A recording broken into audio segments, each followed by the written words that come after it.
Imagine if you are a soldier and you have been ordered to go past the enemy territory to deliver a message that can save lives of 1,600 soldiers to your people on the other side. Hey guys, this is No Brainer, and today I'm gonna explain a war drama movie called from 2019 called 1917. Subscribe to this channel and like this video to see more videos like this. April 6, 1917. We see two soldiers asleep in a field, Blake and Schofield.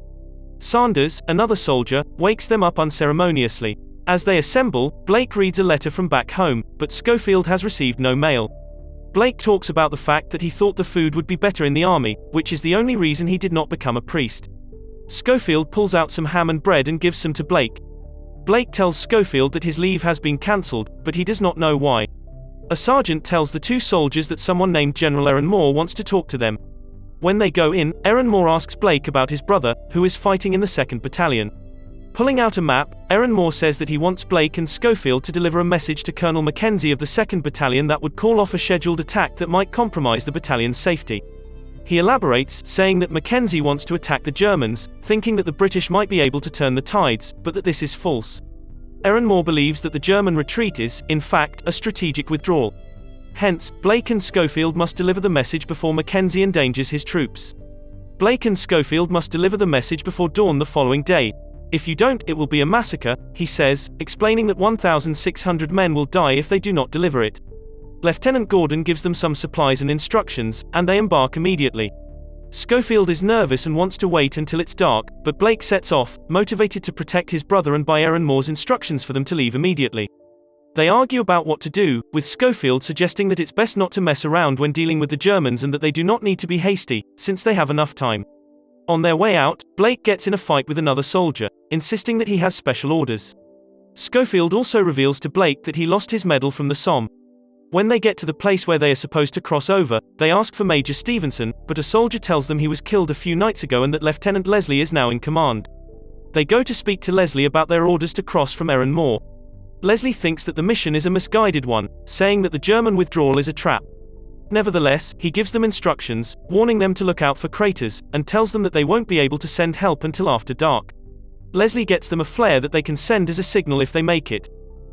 Schofield and Blake approach the front line and go into the trenches to find that the Germans have actually retreated. Schofield pours water on his hand and wraps it, as Blake jokes that he will be wanking in no time. They deduce that the Germans have not been gone for long. They search the trenches, guns up, and find underground barracks. Inside, they see a number of unoccupied bunk beds, before Schofield locates a long passageway that will be their way through. As Blake tests the springs on a bed, he sees a rat nearby hanging from a bag.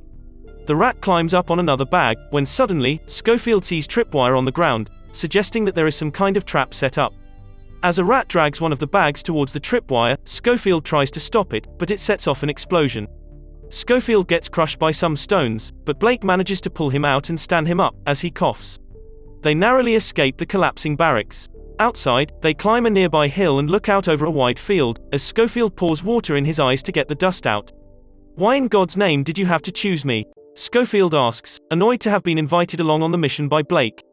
Blake asks Schofield if he wants to go back, and Schofield tells him to fire the flare, letting the men know they made it to the other side. They continue on, noting that the Germans destroyed all their own guns and trenches when they left.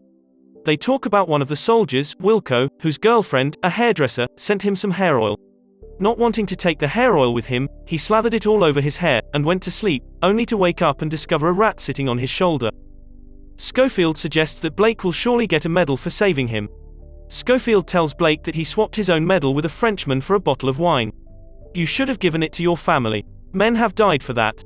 Blake protests, but Schofield insists that the medal was just a bit of bloody tin. Schofield confesses to Blake that he hated going home on leave, when he knew he could not stay there with his family, nearly crying in the process. They arrive at a small farmhouse in a large field, where the Germans have chopped down all the cherry trees. Blake talks about the different kinds of cherry trees, because his mother has an orchard at home. He talks about how he and his brother, Joe, usually pick the cherries in the summer. They think the farmhouse is abandoned and go towards it tentatively. They find the house completely abandoned, and Schofield says he does not like it there. Finding a pail of milk, he pours some of it into his canteen, as a dogfight takes place between some planes in the sky nearby.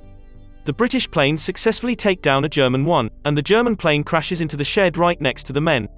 They pull the pilot out of the burning plane, and as Schofield goes to collect some water, the pilot stabs Blake. After shooting the pilot, Schofield runs to Blake, who is bleeding profusely. Schofield wants to bring him to an aid post, but Blake cannot walk and is bleeding heavily.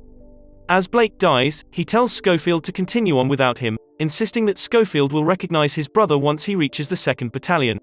"He looks like me, and he's a bit older," Blake says. Suddenly, Blake gets confused and does not know why he is bleeding. Schofield reluctantly tells him that he's dying. Blake asks Schofield to write to his mother for him and tell her he was not scared.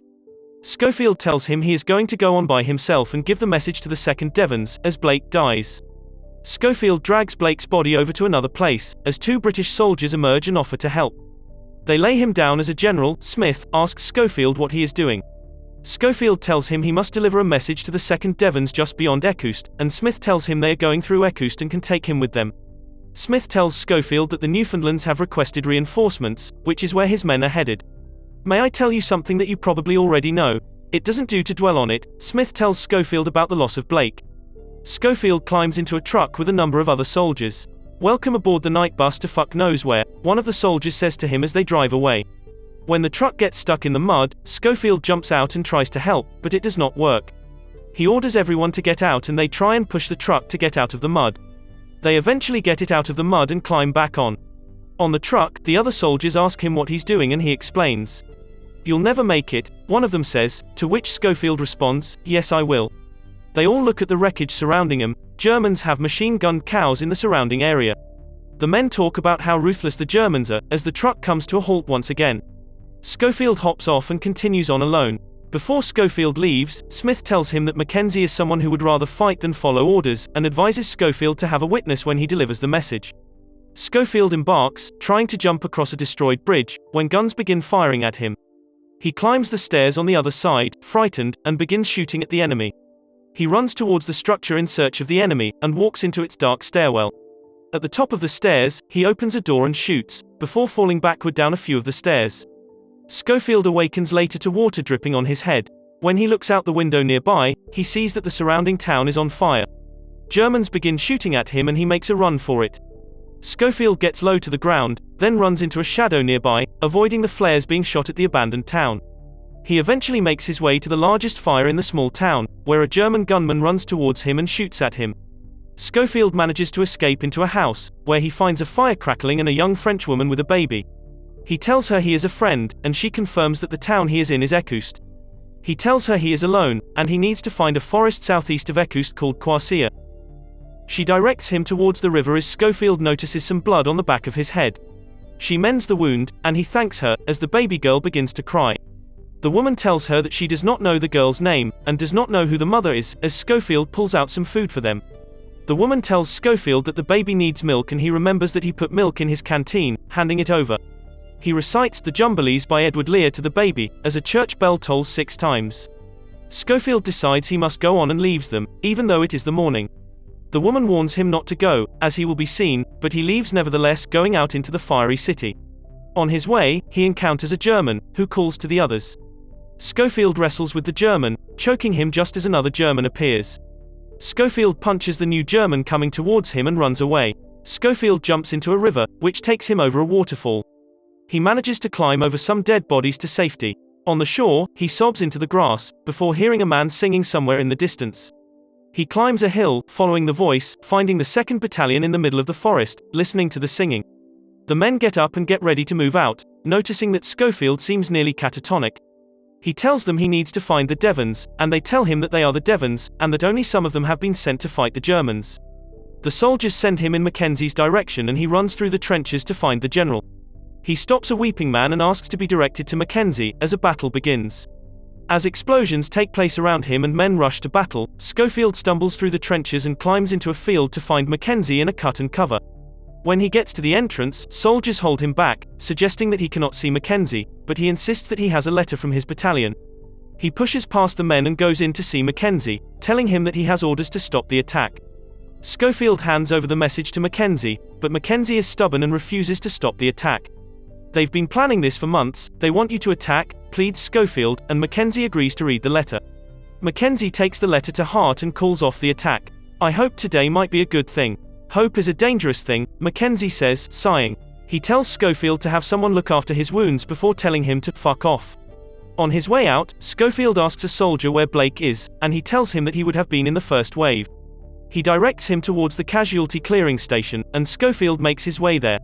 At the tents, Schofield calls for Blake and sees a bunch of men with horrible injuries. He eventually finds Joseph Blake and tells him about the journey and the death of his brother. Joseph is grateful to Schofield, as Schofield hands over his brother's rings and dog tags. "If I may, I'd like to write to your mother, tell her Tom wasn't alone," Schofield says, turning back to Joseph. Joseph thanks Schofield. Schofield sits under a tree, as at the beginning of the film, and pulls out photographs of his family, looking at the pictures of his wife and 2 daughters. Thank you guys for watching and subscribe to watch more videos like this.